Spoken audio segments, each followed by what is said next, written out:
আসসালামু আলাইকুম বন্ধুরা, সবাই কেমন আছো? আশা করছি সবাই ভালো আছো। আজকে আমি তৈরি করব লইট্টা মাছের ফ্রাই। এটাকে আমরা ফিলে আকারে কেটে নিব, তারপর আমরা এটা ফ্রাই করব। প্রথমে মাছগুলো কেটে নিয়েছি, মাঝখান থেকে কাঁটাগুলো ফেলে দিয়েছি। তারপর লেবু দিয়ে দিচ্ছি, লেবু দিয়ে দিব প্রথমে। এরপর দিয়ে দিচ্ছি স্বাদ মতো একটু লবণ। তারপর দিয়ে দিব গোলমরিচের গুঁড়া, গোলমরিচের পাউডার দিয়ে সুন্দর করে মেখে নিব। এরপর দিয়ে দিচ্ছি কাসুন্দি। আমি এখানে প্রাণের কাসুন্দিটা ইউজ করেছি, তোমাদের যেটা বাসায় বানানো থাকলে করতে পারো, অথবা সরিষা বাটা দিতে পারো। তেমন কোনো মশলাই নেই এটায়। কাসুন্দি, গোলমরিচের গুঁড়া, হালকা একটু লবণ। লবণটা কম দেওয়াই ভালো, যেহেতু সামুদ্রিক মাছ আর কাসুন্দির ভিতরে একটু লবণ থাকে, অতএব লবণটা একটু কম দিলে ভালো, নাহলে লবণটা বেশি হয়ে যাওয়ার সম্ভাবনা থাকে। যাই হোক, স্বাদ মতো দিয়ে নেবেন। তারপর এগুলোকে সব একসঙ্গে ভালো করে মিক্স করে মাখিয়ে নিতে হবে। সুন্দর করে মাখানোর পরে এটা একটু রেস্টে দিয়ে দিবেন।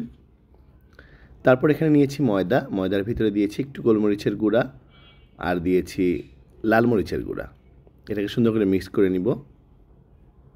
এরপর নিয়েছি ডিম, নিয়েছি ব্রেড ক্রাম্ব, নিয়েছি ময়দা। প্রথমে মাছ নিয়ে ময়দাতে সুন্দর করে এপিঠ ওপিঠ ময়দা লাগিয়ে তারপর এটা আমি দিয়ে দিব ডিমের ভিতর। ডিম গায়ে লাগিয়ে তারপরে আমি এটাকে দিয়ে দিব ব্রেড ক্রাম্বের ভিতরে, কারণ ডিম দিলে ব্রেড ক্রাম্বটা সুন্দর করে এটা গায়ে লেগে যাবে। আপনারা চাইলে বাসায় ব্রেড ক্রাম্ব তৈরি করে নিতে পারেন, আমি বাইরে থেকে এটা কিনে নিয়েছি, এটা ভালো। তারপর এভাবে একে একে প্রত্যেকটা মাছের টুকরো আমি ঠিক একই সিস্টেমে দুই দিকে কোট করে রেখে দিব। তারপর এটাকে তেলে ভেজে নিব। তো প্রথমে তেল গরম করতে দিয়ে দিলাম। হালকা আঁচে ভাজলেই ভালো হবে, তাতে ভিতরে কুক হয়ে যাবে, কিন্তু পুড়ে যাওয়ার সম্ভাবনা থাকবে না। সুন্দর করে এপিট ওপিট করে ভেজে নেবেন হালকা আঁচে।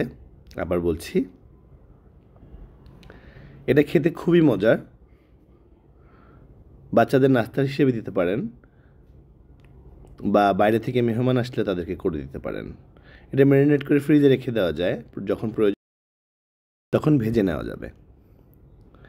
যাই হোক, আজকের রেসিপিটা খুবই মজার, সবাই বাসায় ট্রাই করবেন। ট্রাই করে আমাকে কমেন্টস করবেন, ভালো লাগলেও কমেন্টস করবেন, খারাপ লাগলেও কমেন্টস করবেন। আমার কাছে খুবই ভালো লাগে, আমি মাঝে মাঝে এটা করে খাই। Thank you so much for watching this video. ভালো লাগলে লাইক করবেন, কমেন্টস করবেন, শেয়ার করবেন।